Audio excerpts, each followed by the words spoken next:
Hello friends, welcome back to my YouTube channel. आज के video में हम डिस्कस करेंगे financial year end checklist for 2025 related to GST. Okay, इसमें हम जैसे कि आप सबको पता है 24-25 फाइनेंशियल ईयर खत्म होने वाला है and new financial year start होने वाला है 25-26।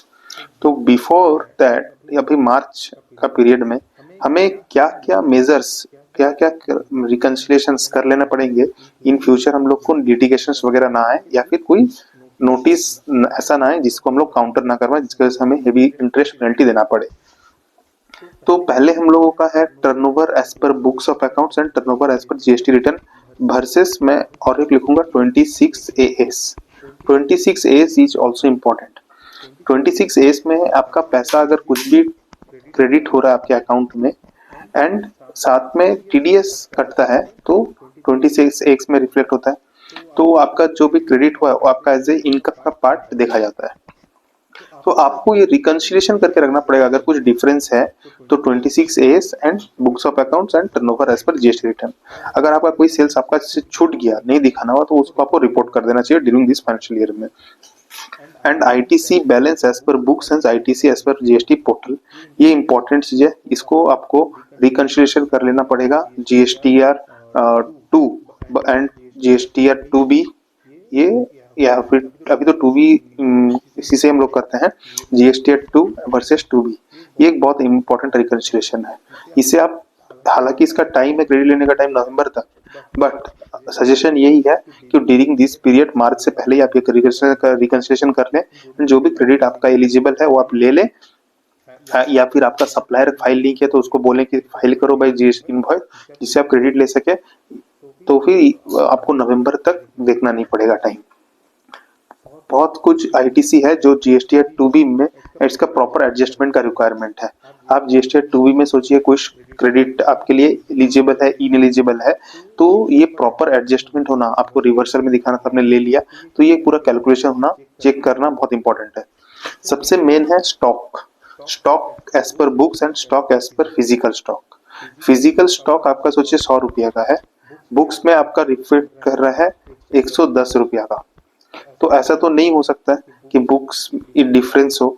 ये क्यों डिफरेंस है, इसका रीजन फाइंड आउट करना एंड अकॉर्डिंगली उसे अपने परचेस सेल में आपको शो करना। अकॉर्डिंगली जीएसटी में भी अगर आपने सोचिए कि स्टॉक आपके पास 90 है, ठीक है, बुक्स में 100 दिख रहा है, तो यानी 10 रुपया का अपने स्टॉक कहीं लेस सेल्स दिखाया है, या फिर रीजन आपको फाइंड आउट करना पड़ेगा। नॉर्मल लॉस है, एबनॉर्मल लॉस है, लॉस है तो आईटीसी का रिवर्सल हुआ है कि नहीं हुआ है, ये चीज आपको पूरा देखना पड़ेगा। अच्छा, आईटीसी रिवर्सल का और एक चीज है आपका सेक्शन रूल 42। रूल 42 में आपका क्या है कि अगर कोई आईटीसी रिवर्सल होगा because of common credit. Common credit कब होता है, जब आपका आपने टैक्सेबल सप्लाई किया है, एग्जेम्प्ट सप्लाई किया है, साथ में नॉन जीएसटी सप्लाई कुछ किया है, तो ये सब अगर कुछ रीजन की वजह से अगर आपका क्रेडिट आपने क्रेडिट मिला है बट वो related to non exempt supply है, कुछ रीजन की वजह से जो भी कॉमन क्रेडिट आईटीसी आ रहा है, तो उसे हम लोग को अकॉर्डिंगली रिवर्स करना पड़ेगा। ये कैलकुलेशन आपको रूल 42 के हिसाब से होना चाहिए एंड रूल 42 का पूरा कैलकुलेशन आपके पास होना चाहिए पूरा फाइनेंशियल ईयर का, जिसकी वजह से फ्यूचर में अगर कुछ भी नोटिस आए उसे आप काउंटर कर सकें। उसके बाद आता है रूल 37। रूल 37, अगर आपका सप्लायर को आपने 180 डेज के अंदर पेमेंट नहीं किया है तो आप क्रेडिट के लिए एलिजिबल नहीं होते हैं।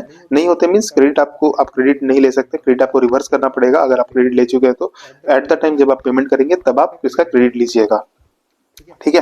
तो ये चीज एक इम्पोर्टेंट है।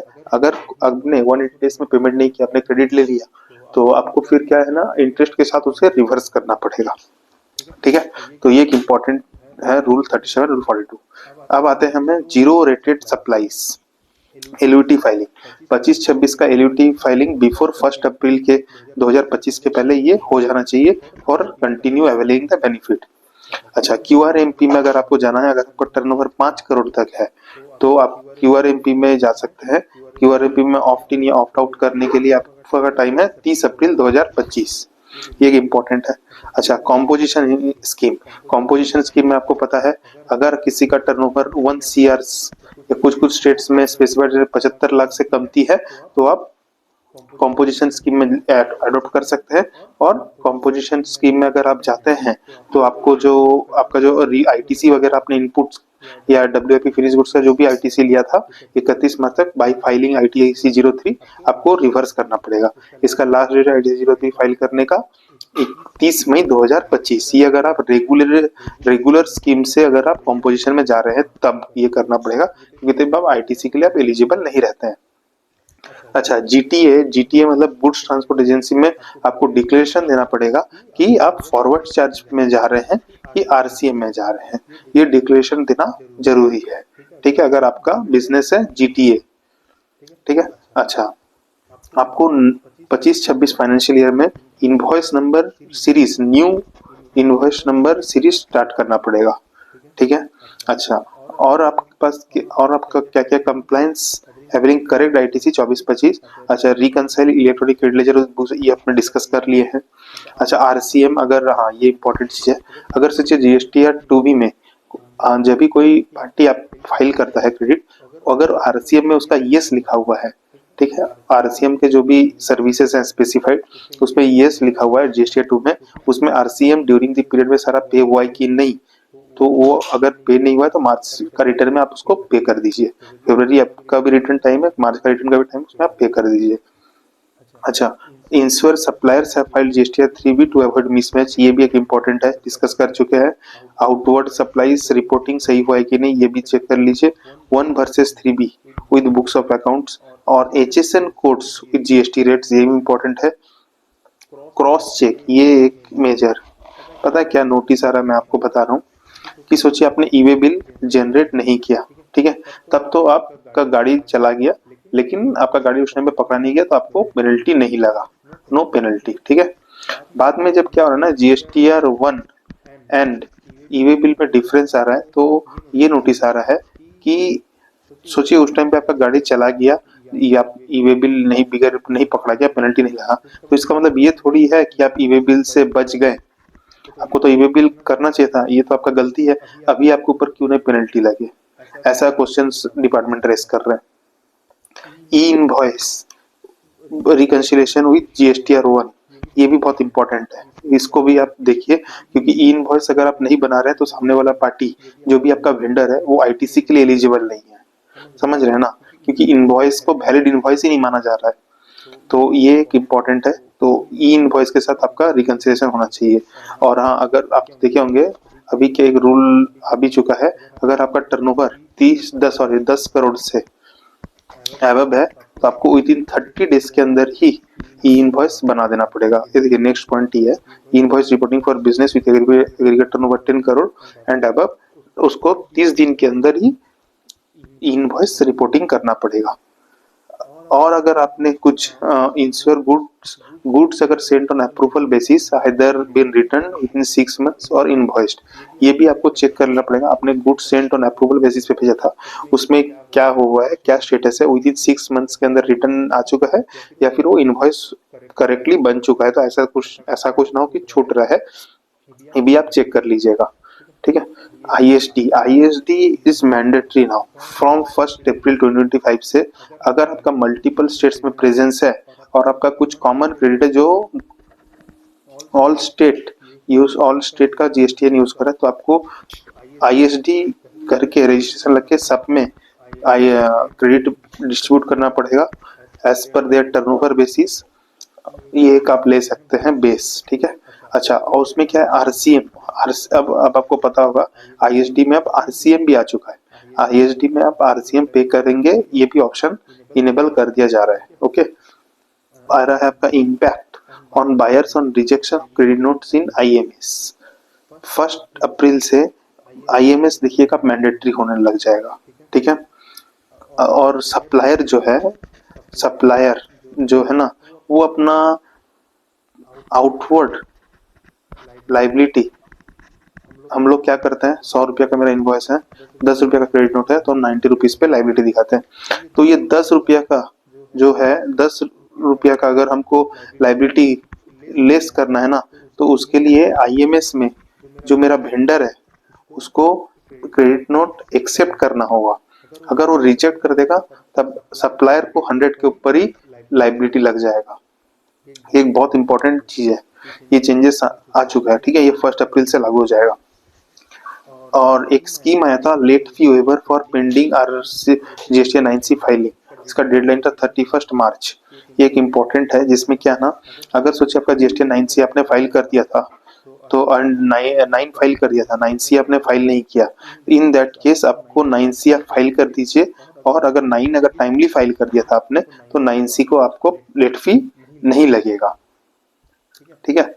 ये एक इम्पोर्टेंट, ये जॉब वर्क रिलेटेड कंप्लायंस आपके लिए इम्पोर्टेंट है। आपको देखना पड़ेगा कि आपने जो गुड्स भेजा था जॉब वर्क के लिए, और इनपुट जो है वो 1 साल के अंदर, एंड कैपिटल गुड्स 3 साल के अंदर आपको रिटर्न हुआ कि नहीं टाइमली प्रिस्क्राइब टाइम पे, ये आपको चेक कर लेना पड़ेगा। एंड इसका अकॉर्डिंगली आपको ITC 04 टाइमली फाइल कर देना पड़ेगा। रियल एस्टेट सेक्टर ये एक मेजर चीज है। अगर सोचिए कि आपको पता होगा कोई एक, मैं आपको एग्जांपल के साथ समझाता हूँ, एग्जांपल लिख के भी रखा हूँ, ABC बिल्डर है, ठीक है, ABC बिल्डर कंस्ट्रक्ट कर रहा है, तो उसके लिए स्पेसिफाई रेट है, 1% लगेगा, 5% लगेगा, कंसेशनल रेट्स जो भी है इसके लिए रियल एस्टेट के लिए, वो रेट तभी लगेगा अगर आप ITC नहीं लेंगे, एंड आप अपना जो गुड्स है इनपुट या इनपुट सर्विस 80% या उससे ज्यादा आप अगर रजिस्टर्ड पर्सन से परचेस करेंगे, तभी आपको कंसेशनल रेट का बेनिफिट मिलेगा। आपने सोचिए एग्जांपल है, ABC बिल्डर है, उसने 1 करोड़ का माल खरीदा टोटल, इनपुट और input service receive during the financial year 24-25 में 1 करोड़, ठीक है।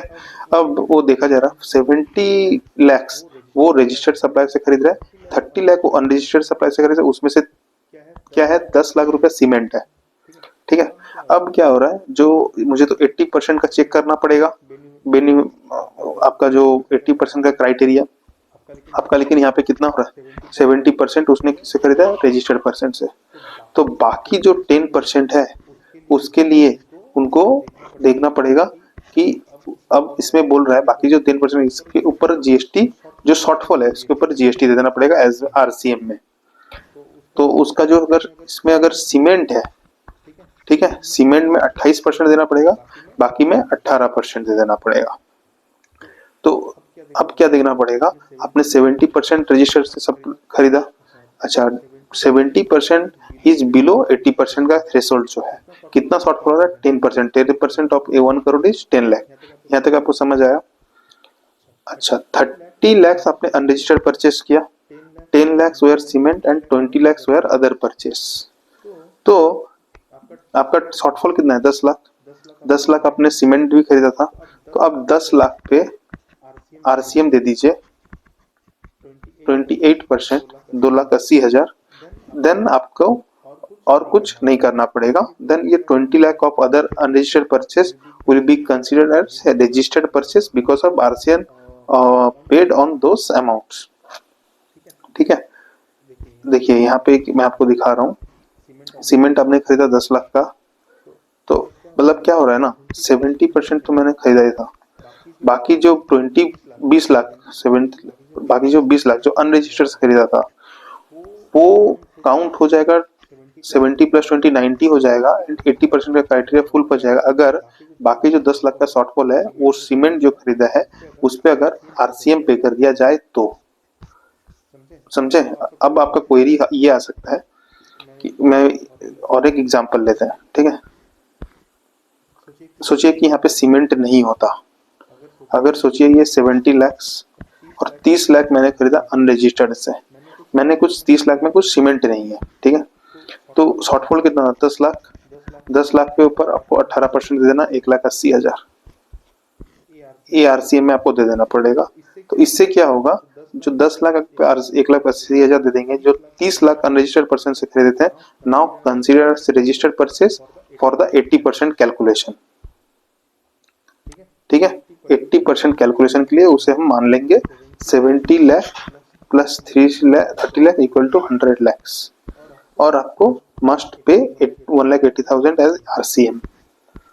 अगर सोचिए और एक एग्जांपल लेते हैं, इसी सिनेरियो में 60 लाख खरीदना होता, सोचिए रजिस्टर्ड से, ठीक है, मेरा क्राइटेरिया है 80% का, और बाकी जो मैंने 40 लाख खरीदा अनरजिस्टर्ड से, उसमें से 10 लाख मैंने खरीदा है सीमेंट। अब क्या करेंगे, 60 लाख तो हो गया रजिस्टर्ड का, और मुझे मेरा क्राइटेरिया में कितना शॉर्टफॉल हो रहा है, 20%। ठीक है, तो 10 लाख का तो सीमेंट है ही, उसमें मुझे 28% देना पड़ेगा। ठीक है, बाकी मेरा कितना बचा, 20 लाख बचा। 20 लाख में से 10 लाख का ये हो गया आपका सीमेंट में चला गया। बाकी जो आपका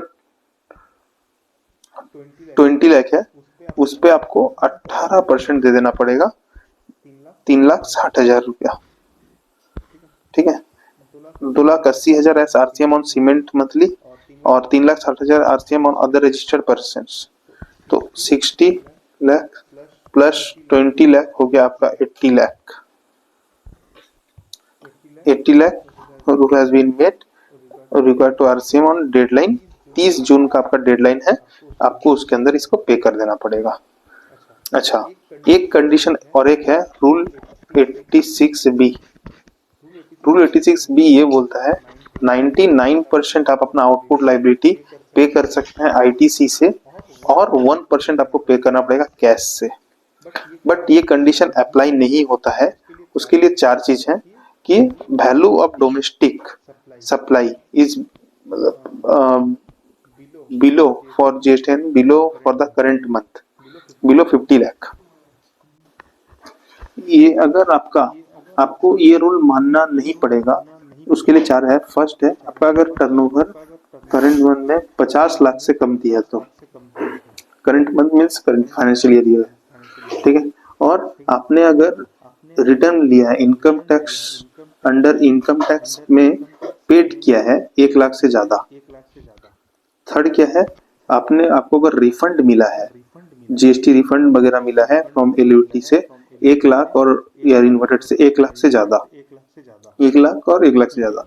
और द परसेंट है discharge of electronic credit ledger cash ledger of an amount excess of 1% cumulatively up to the set month the current financial year. मतलब आपने 1 लाख से ज्यादा पे कर दिया है ड्यूरिंग इसमें क्या बता रहे हैं, ड्यूरिंग द पीरियड में। ठीक है, क्या कैश लेजर से, इन दैट केस वहां पे आपका ये कंडीशन फॉलो नहीं होगा, और ये कंडीशन नहीं लगेगा आपका पीएसयू वगैरह पे भी ये कंडीशन नहीं लगेगा। आप अगर अनरजिस्टर्ड सप्लायर से रेंट ले रहे हैं, कॉमर्शियल स्पेस रेंट पे ले रहे हैं, ठीक है, कॉमर्शियल स्पेस रेंट पे ले रहे हैं अगर फ्रॉम अनरजिस्टर्ड सप्लायर से, उस पे आपको अब आरसीएम पे करना पड़ेगा, है ना, आईटीसी भी आप ले सकते हैं उस पे। ठीक है, ये था पूरा एक आपके लिए क्या क्या कंप्लायंस चेक कर लेना पड़ेगा, क्या रीजन है, बाद में आप क्या कॉन्सिक्वेंसेस पे कर सकते हैं, उससे रिलेटेड एक पूरा समरी जिस्ट। ऐसा वीडियोस और देखने के लिए चैनल को सब्सक्राइब कीजिए। Thank you friends.